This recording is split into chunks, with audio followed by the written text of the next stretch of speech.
Engineers gateway के YouTube platform पर मैं ललित राठी आपका स्वागत करता हूं, जहां पर हम इंजीनियरिंग फिजिक्स सब्जेक्ट को पढ़ रहे हैं और एग्ज़ाम को देखते हुए हमारे पास टाइम बहुत कम है, तो इसलिए हम इम्पोर्टेंट टॉपिक्स जो एग्ज़ाम के पॉइंट ऑफ व्यू से महत्वपूर्ण है उनको हम यहाँ पर कवर अप कर रहे हैं यूनिट वाइज। इसी कड़ी को आगे बढ़ाते हुए यूनिट फर्स्ट के जो 2 वीडियोस आपको मिले हैं प्रीवियस, उसमें पहली वाली वीडियो में आपको थ्योरेटिकल पोर्शन उसका मिला हुआ है। सेकंड वीडियो में हमने एक इम्पॉर्टेंट टॉपिक कॉम्पटन इफेक्ट पढ़ लिया है। अगर आपने वीडियो नहीं देखी है तो आप उसको जाकर देख सकते हैं। आज हम इसी कड़ी को आगे बढ़ाते हुए श्रोडिंगर वेव इक्वेशन पढ़ेंगे, जो 2 टाइप की श्रोडिंगर वेव इक्वेशंस होती हैं, टाइम इंडिपेंडेंट और टाइम डिपेंडेंट। आज की वीडियो में हम टाइम इंडिपेंडेंट जो श्रोडिंगर वेव इक्वेशन है उसको हम कवर अप करने वाले हैं। एग्जाम के पॉइंट ऑफ व्यू से बहुत बहुत इंपॉर्टेंट है आपके श्रोडिंगर वेव इक्वेशंस, चाहे टाइम डिपेंडेंट हो चाहे टाइम इंडिपेंडेंट हो। ठीक है, तो जो टॉपिक आपका बहुत ज़्यादा इंपॉर्टेंट है हम उसको सेपरेटली कवर अप करेंगे, चाहे टाइम थोड़ा सा एक्स्ट्रा लग जाए, मगर जो टॉपिक करेंगे सॉलिड करेंगे।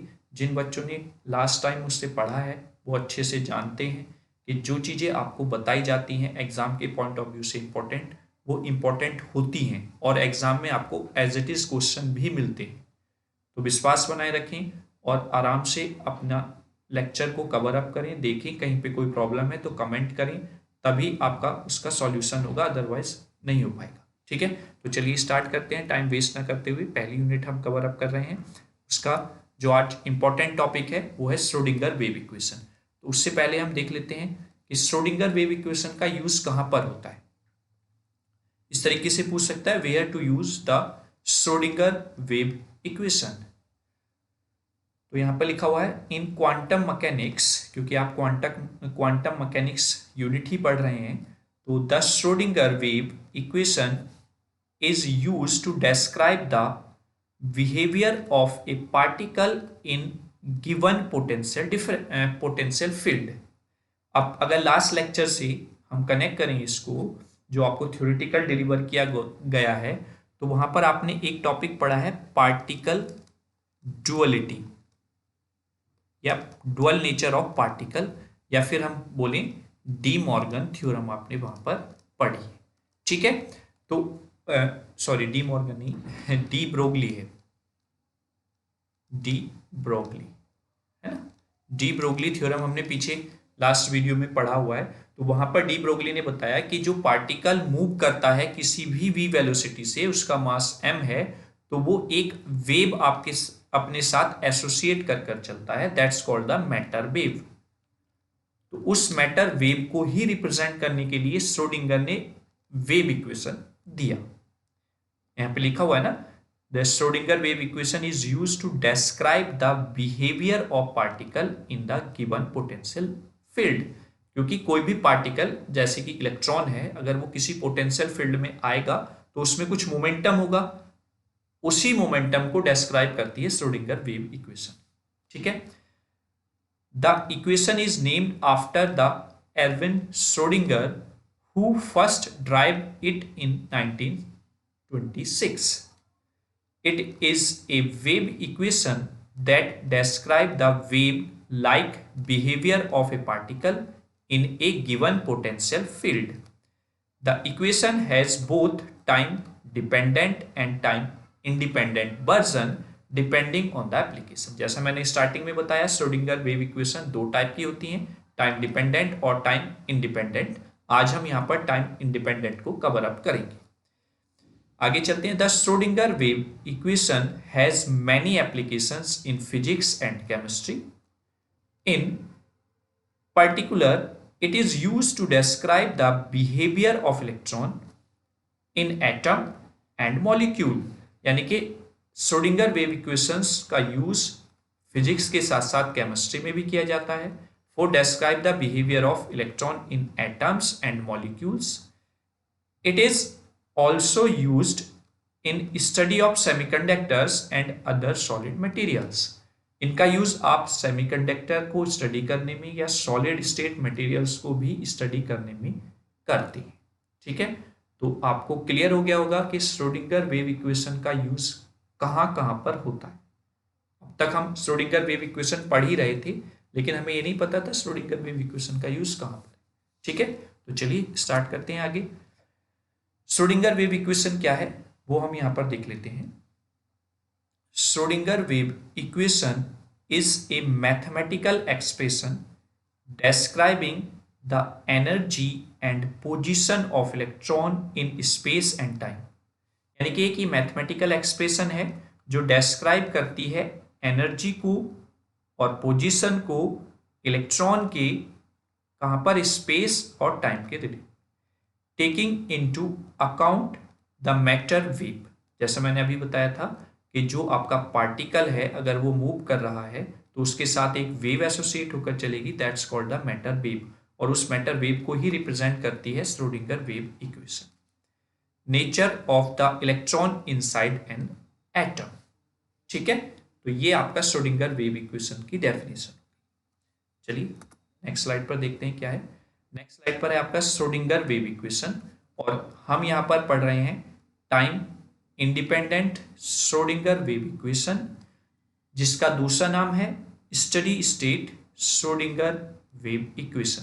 तो अगर टाइम इंडिपेंडेंट ना देकर वो steady state Schrodinger wave equation दे देता है तो आप कंफ्यूज नहीं होंगे, वो आपसे टाइम इंडिपेंडेंट ही पूछ रहा है।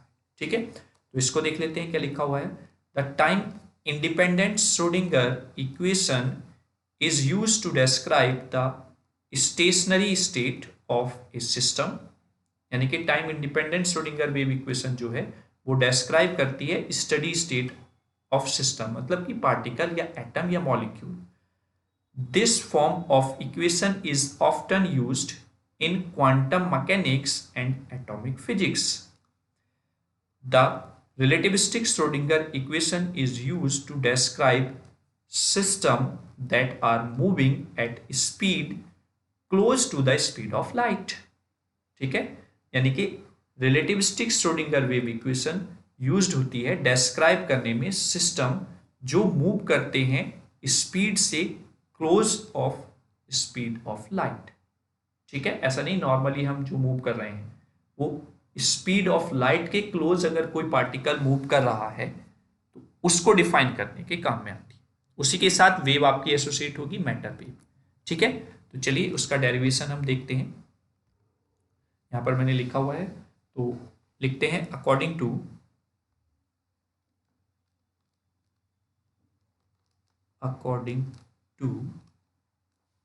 Classical wave optics, classical wave optics, the differential equation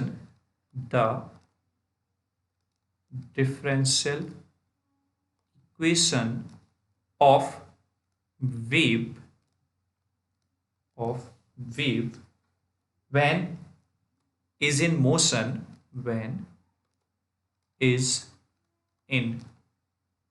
motion, is given by del square psi upon del x square del square phi upon del x square, del square phi upon del y square plus del square phi upon del z square equals to 1 upon c square into del square phi upon del t square। ठीक है, this is equation number 1। तो यहां पर जो phi है ये wave function है। ठीक है, इसके लिए क्लासिकल वेव ऑप्टिक्स में जो वेव है उसका वेव फंक्शन है आपका फाई, और हमने माना है कि जो वहां पर स्पीड है वो क्या है, स्पीड ऑफ लाइट सी है। यानी कि हमने यहां पर इलेक्ट्रोमैग्नेटिक वेव्स का जिक्र किया है या लाइट वेव का हमने जिक्र किया है, क्योंकि वेव ऑप्टिक्स नाम यहां पर आ गया। तो मैंने आपको बताया हुआ है ऑप्टिक्स जहां पर भी आप यूज करेंगे that term relate to the light. ठीक है, तो ये तो आपका वेव ऑप्टिक्स की वेव इक्वेशन हो गई है। अब यहीं पर हम देखें इन एनालॉग या analog sorry analog with optics, the differential equation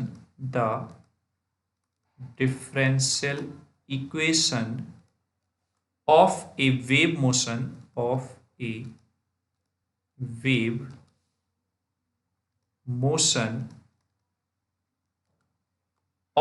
particle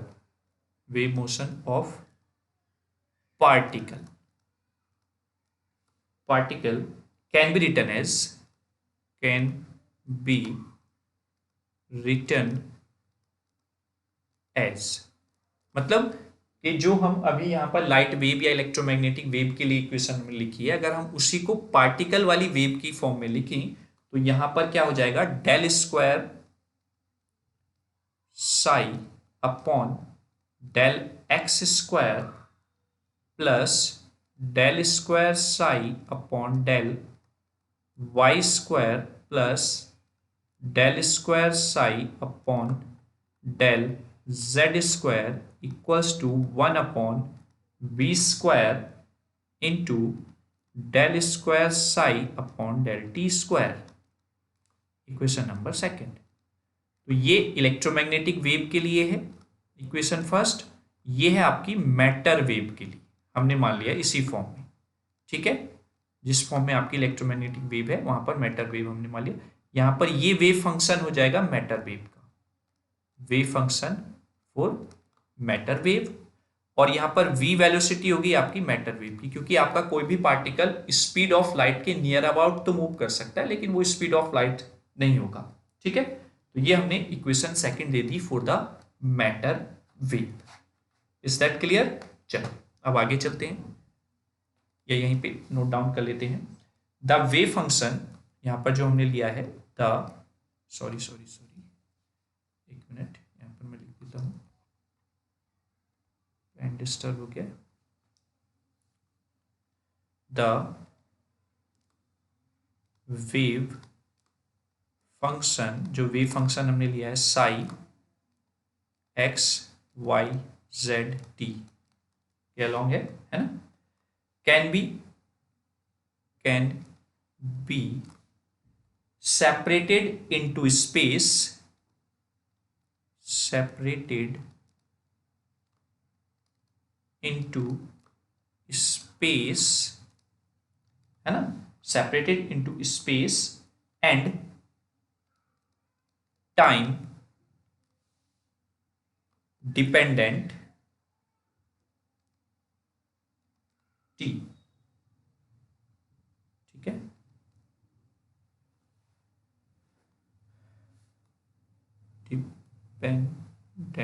dependent लिखेंगे हम इसको पूरा टी, तो ये हो जाएगा psi x comma y comma z comma t equals to क्या हो जाएगा, यहाँ पर साई हमने दोनों को अलग कर लिया, स्पेस फंक्शन कोऑर्डिनेट्स को टाइम कोऑर्डिनेट्स के साथ, and it becomes to this one.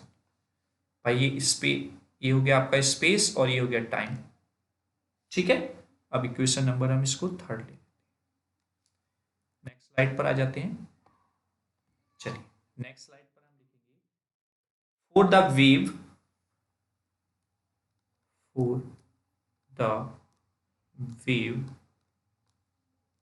The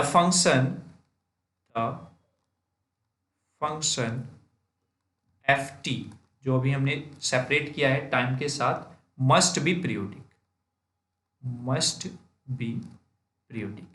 यानी कि वेव फंक्शन के वेव के लिए जो फंक्शन होगा टाइम में जो हमने सेपरेट किया है वो पीरियोडिक रहेगा, ठीक है, periodic.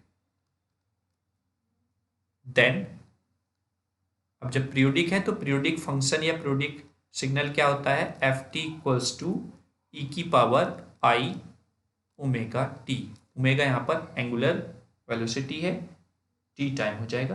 Then equation third becomes, तो इक्वेशन थर्ड क्या हो जाएगी, psi x y z t equals to sine x y z into e की पावर आई ओमेगा टी। अब अगर आप इक्वेशन नंबर सेकंड देखें तो यहाँ पर आपको del square psi upon x, del x square, del square psi upon del y square, ये सारी टर्म्स आपको फाइंड आउट करनी है। तो उसके लिए आपको ये जो टर्म अगर आप अब जो आपके पास आई है, दैट मीन्स अगर मैं इसको इक्वेशन नंबर 4 दे देता हूँ, इसका पार्शियली डिफ्रेंशिएशन करना होगा 2 टाइम्स, है ना। तो now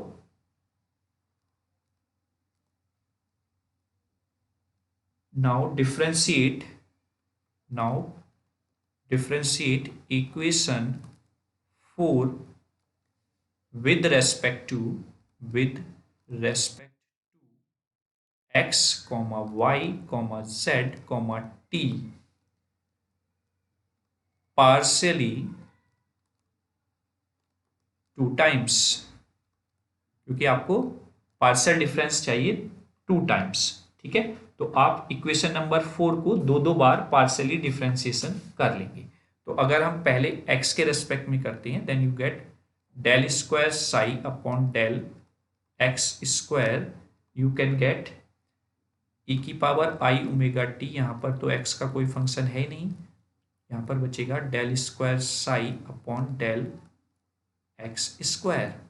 same as it is y के रेस्पेक्ट में करेंगे तो del square psi upon del y square equals to e की power i omega t into del square psi upon del y square.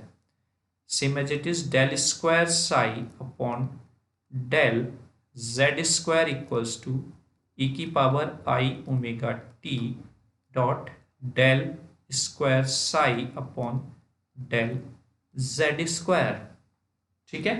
और जब आप टी के रेस्पेक्ट में करेंगे तो टी के रेस्पेक्ट में आप क्या मिलेगा, आपको del square psi upon del t square equals to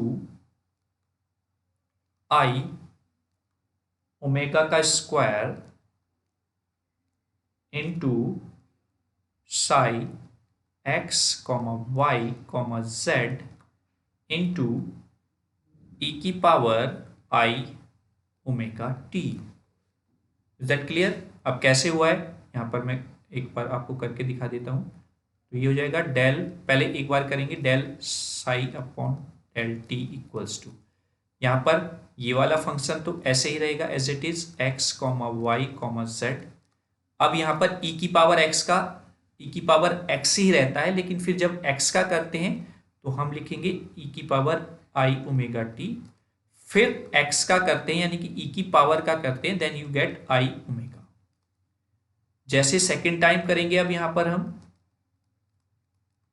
तो यहाँ पर आ जाएगा ये एज इट इज रहेगा क्योंकि यहाँ पर टी का फंक्शन नहीं है। फिर सेम एज इट इज ई की पावर एक्स का ई की पावर एक्स यानी कि ई की power i omega T, I omega पहले से ही था तो एक और हो गया तो स्क्वायर बन जाएगा, तो इसलिए यहाँ से इस तरीके से आ गया, ठीक है। तो मैंने आपको करके भी दिखा दिया कैसे आपको ये मिला। क्लियर। तो यहाँ तक हमने चारों टर्म्स में डेल स्क्वायर कर लिया है, यानी कि डबल पार्शियल डिफरेंशिएशन हमने फाइंड आउट कर लिया है। अब ये सारी वैल्यूज आप उठाकर इक्वेशन नंबर उसमें पुट कर देंगे, लेकिन उससे पहले हम इसको अलग तरीके से भी नोट डाउन कर सकते हैं। अगर आप यहाँ पर ध्यान से देखें, ये टर्म कुछ ऐसी ही बन रही है जैसे यहाँ पर गिवन है ना। तो हम इसको ऐसे ही लिख सकते हैं, that means you can also write here del square psi upon del t square equals to, ठीक है, ये हो जाएगा i square omega square psi e की पावर आई ओमेगा टी। या मतलब हमने साई एक्स वाई जेड तो ये रिप्रेजेंट कर ही रहा है, उसको हमने यहाँ पर रिप्लेस कर दिया है, ठीक है। चलिए अब हम इसको ऐसे भी लिख सकते हैं, चूंकि आई स्क्वायर क्या होता है -1, तो ये minus omega square psi e की पावर आई ओमेगा टी। ये बन गई आपके पास del square psi upon del t की स्क्वायर की वैल्यू। ठीक, अब ये सारी वैल्यूज उठाकर आप पुट कर दीजिए। Now putting all these values into equation second, जो हमारे पास इक्वेशन सेकंड आई थी। उसके बाद हमें क्या मिलता है, यहाँ पर हम लिखते हैं, एक मिनट। देन अगर आप देखें तो ई की पावर आई ओमेगा टी सब में कॉमन है पहली वाली टर्म्स में, तो मैं बाहर लिख लेता हूँ del square psi upon del x square plus del square psi upon del y square plus del square psi upon del z square. ये आपके पास टर्म बन जाएगी equals to minus omega square psi e की power i omega t. ये आपके पास term आ जाती है। तो आप देख रहे होंगे यहाँ पर ई की पावर माइनस आई ओमेगा टी से ई की पावर माइनस आई ओमेगा टी कैंसिल आउट हो जाएगा। ठीक है, क्लियर हुआ? चलिए, तो अब हमारे पास बन गया है, अच्छा सॉरी, यहाँ पर वी स्क्वायर और है अपॉन में वी स्क्वायर। ठीक है, तो हमारे पास बची equation del square psi upon del x square plus del square psi upon del y square plus del square psi upon del z square equals to minus omega square upon v square into psi. ठीक है, तो ये function आपके पास बन जाता है। अब हम यहां पर ले लेते हैं let delta square equals to, हमने मान लिया del square plus del square del y square plus del square del z square. हमने इसको मान लिया कि ये डेल्टा स्क्वायर है। तो अब हमारे पास ये इक्वेशन बन जाएगी delta square psi equals to minus omega square upon v square into psi, या फिर मैं इसको ऐसे भी लिख सकता हूं डेल्टा स्क्वायर साई, ये प्लस हो जाएगा omega square upon v square psi equals to 0। ठीक है, तो ये आपके पास एक इक्वेशन आ गया है। I think this one is equation number 4, शायद 3rd 4th जो भी है वो हम देख लेंगे, उस तरीके से आप नंबरिंग कर लेंगे। फिर आगे लिखेंगे since we know that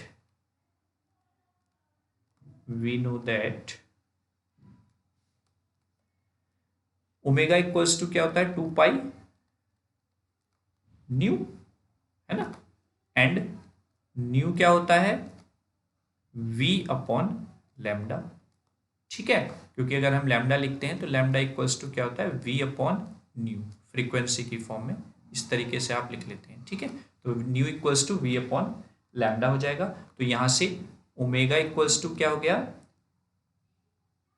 2 pi v upon lambda, nu की जगह आपने वैल्यू पुट कर दी, that means 2 pi upon lambda, है ना। ये क्या हो जाएगा,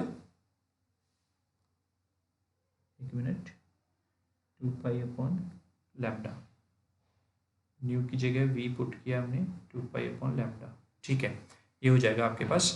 अगर मैं यहाँ पर निकालना चाहूँ ओमेगा अपॉन v, यानी कि इस v को मैं नीचे ले लेता हूँ, then you get 2 pi upon lambda. ठीक है, हमें चाहिए स्क्वायर, क्योंकि यहाँ पर स्क्वायर में है तो मैं इसका स्क्वायर भी कर लेता हूँ। लो, स्क्वायर कर लिया इस क्वेश्चन का, then you get 4 pi square upon lambda square.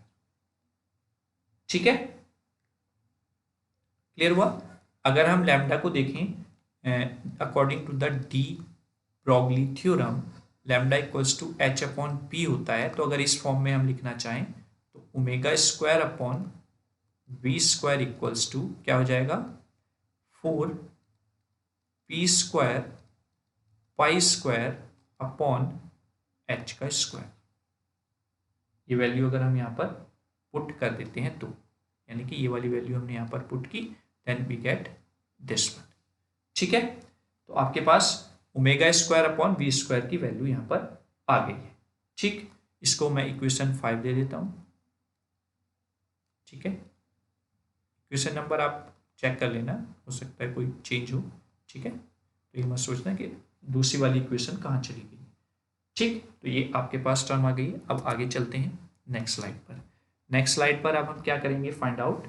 ये अभी हम टर्म्स में फाइंड आउट कर रहे हैं, जो इक्वेशन आई है हम इसको दूसरी टर्म में लिखना चाह रहे हैं, उसके लिए हम ये सारी चीजें कर रहे हैं। ठीक है, तो लिखेंगे वी नो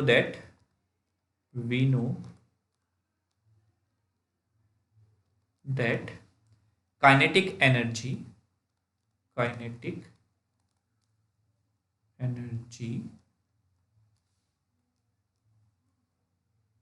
यानी कि काइनेटिक एनर्जी क्या हो जाएगी, E माइनस बी। ठीक है, यानी कि टोटल एनर्जी माइनस जितने वोल्ट का पोटेंशियल वहां पर है। तो काइनेटिक एनर्जी को अगर हम T से डिनोट करते हैं तो T equals to p square upon 2m, ये आएगा आपका यहाँ पर, क्योंकि काइनेटिक एनर्जी क्या आती है, T equals to half m v square, है ना, हाफ m v स्क्वायर होता है। ठीक है, और अगर मैं यहीं पे देखूं तो T equals to m square v square अगर मैं कर लेता हूं तो यहाँ पर 2m हमको करना होगा, और ये क्या होता है, momentum p square upon 2m। तो काइनेटिक एनर्जी यही तो हो जाएगी, T equals to p square upon 2m। ठीक है, तो यहां से क्या आ जाएगा हमारे पास, p square equals to 2m capital T, और ये काइनेटिक एनर्जी T है तो हम यहां पर पुट कर सकते हैं 2m E माइनस V। ठीक है, 2m ब्रैकेट में E माइनस V। अब यही वैल्यू उठाकर हम इक्वेशन जो हमने पीछे 5 लिखी है, यहां पर पी स्क्वायर आपको दिख रहा है, यहां पर इसमें हम पुट अप कर देंगे, देन वी गेट, नाउ लिखेंगे, now putting this value of p square into equation 5, then we get, अब हमें क्या मिलता है, हमें मिल जाएगा omega square upon v square equals to, v मतलब ये वेलोसिटी वाला है। ठीक है, v square equals to 4 pi square upon h square into 2m E minus b। ठीक है, दैट मीन्स यहां पर हम लिख सकते हैं इसको 8 pi square upon h square small m E minus b। Is that clear? ठीक है, अब एक फॉर्मूला होता है Heisenberg uncertainty principle, H cross equals to होता है H अपॉन 2 पाई। ठीक है, तो अगर मैं यहां पर H क्रॉस का स्क्वायर फाइंड आउट करना चाहूं, then you get H square upon 4 pi square. ठीक है, और मैं अगर यहां पर रिप्लेस कर दूं, देन वी गेट 8 नहीं होगा यहाँ पर, H square upon 4 pi square को आप कन्वर्ट कर लेंगे, then you get 2m upon H cross का होल स्क्वायर इंटू m आपने लिख दिया है यहाँ पर ब्रैकेट में E माइनस बी। ये हाइजेनबर्ग अनसर्टेनिटी का फॉर्मूला होता है। ठीक है, तो अगर वो आपको, क्योंकि जब प्रूफ करने के लिए वो आपको वहां पर देगा कि प्रूफ कीजिए श्रोडिंगर वेव इक्वेशन ये है, तो उसमें वो यही देता है, तो आप जिससे कंफ्यूज ना हो, इस टर्म में भी आपको लिख पा रहा हूं, अदरवाइज ये भी सही है। ठीक है, तो अब आप ये वैल्यू पुट कर देंगे इक्वेशन नंबर जो आपकी आई थी, कौन सी थी, इक्वेशन नंबर 5 थी वो वहां पर, है ना। हाँ ठीक है, चलो देखते हैं। Now putting the value of omega square upon v square into equation, भाई इक्वेशन देख लो पीछे क्या है, हाँ इक्वेशन 4 है हमारे पास, into equation 4, then we get, अब हमें क्या मिलता है हम देख लेते हैं यहाँ पर, हमें मिल जाएगा डेल स्क्वायर साई, लिख लेता हूँ यहाँ पर, del square psi plus 2m upon h cross का square e minus b into psi equals to 0। तो ये आ गई आपके पास Schrodinger time independent wave equation. 4 अगर वो फ्री पार्टिकल के लिए पूछे, for free particle, for free particle यानी कि जो v होगा वो क्या हो जाएगा, 0 हो जाएगा, पोटेंशियल जो है वो अप्लाई वो 0 रहेगा, then you get del square psi plus 2m upon h cross का स्क्वायर इंटू बस e बचेगा यहाँ पर, e साई इक्वल्स टू 0। तो ये आ जाएगी फॉर द फ्री पार्टिकल। वो कभी कभी बोल देता है कि फ्री पार्टिकल के लिए श्रोडिंगर वेव इक्वेशन को फाइंड आउट कीजिए, तो आपको यहां तक डेरिवेशन करना है, ठीक। तो ये आपका हो जाता है श्रोडिंगर वेव इक्वेशन। चलिए आगे देख लेते हैं कुछ इंपॉर्टेंट टर्म्स, यहां पर हेडिंग लिखेंगे, physical significance of state function, physical significance of function psi. ये जो साई फंक्शन है इसके फिजिकल सिग्निफिकेंस हम यहाँ पर लिख लेते हैं, ठीक है। तो द क्वांटिटी हुज वेरिएशन, लिखेंगे यहाँ से लिख लेते हैं, the quantity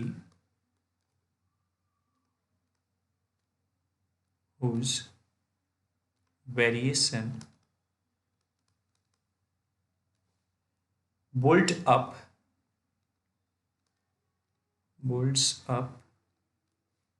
matter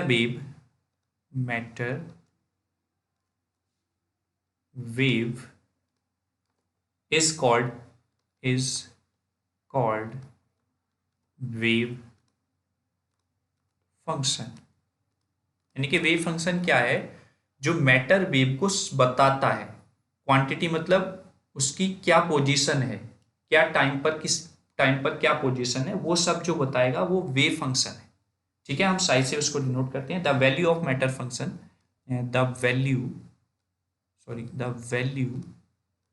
of wave function psi, ठीक है, wave function psi associated with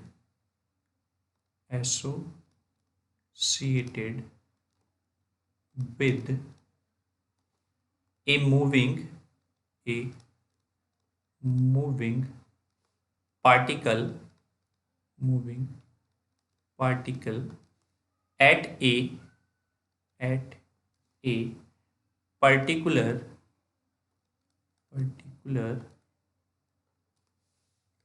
point x, y, z in space at the time t is related to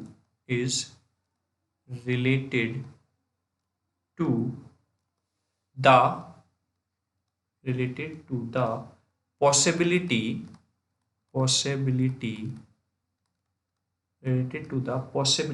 of finding finding the particle, finding the particle there at that time, that time। अब ये क्या है ये देख लेते हैं। तो जो वैल्यू होगी किसकी, वेव फंक्शन की, जो एसोसिएट है मूविंग पार्टिकल के साथ at a particular point x y z कुछ भी हो सकता है in space at the time t is related to the possibility of finding the particle there at that time। यानी कि उससे पॉसिबिलिटी है कि किस टाइम पर कहां पर पार्टिकल है, ये फाइंड आउट करने की उस वेव फंक्शन की वैल्यू से। ठीक है, क्लियर हुआ। The wave function enable all possible information, और लिख लेते हैं द वेव फंक्शन, है ना, the wave function enables all possible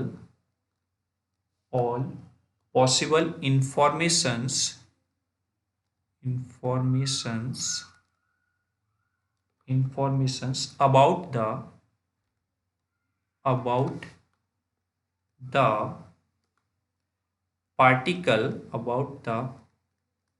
particle to be derived and being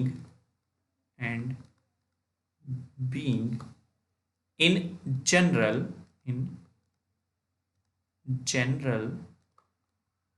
a complex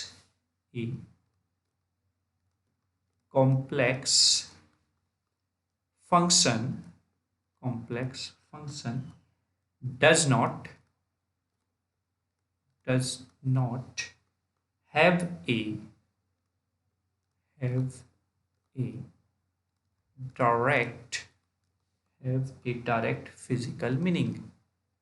direct physical meaning। इसका क्या मतलब हुआ पैराग्राफ का, इसमें मतलब ये है कि the wave function enables all possible informations about the particle to be derived, यानी कि जो वेव फंक्शन है वो किसी भी पार्टिकल की सारी इंफॉर्मेशन देता है। एंड जनरली देखें, being in general a complex function does not have a direct physical meaning. अगर आप जनरली देखें तो इस वेव फंक्शन यानी कि साई जो हमने वेव फंक्शन लिया हुआ है इसका जनरली अपना कोई भी मीनिंग नहीं है, बस ये इतना बताता है जो पार्टिकल मूव कर रहा है उसकी क्या पोजीशन है, किस जगह पर है, सारी इंफॉर्मेशन प्रोवाइड कराएगा आपका वेव फंक्शन। ठीक है, चलिए तो ये आपका लेक्चर कंप्लीट होता है। Schrodinger wave equation time independent. ठीक है, आई होप आपको लेक्चर अच्छा लगा होगा। अगर लेक्चर अच्छा लगा है तो कमेंट बॉक्स में कमेंट जरूर करें।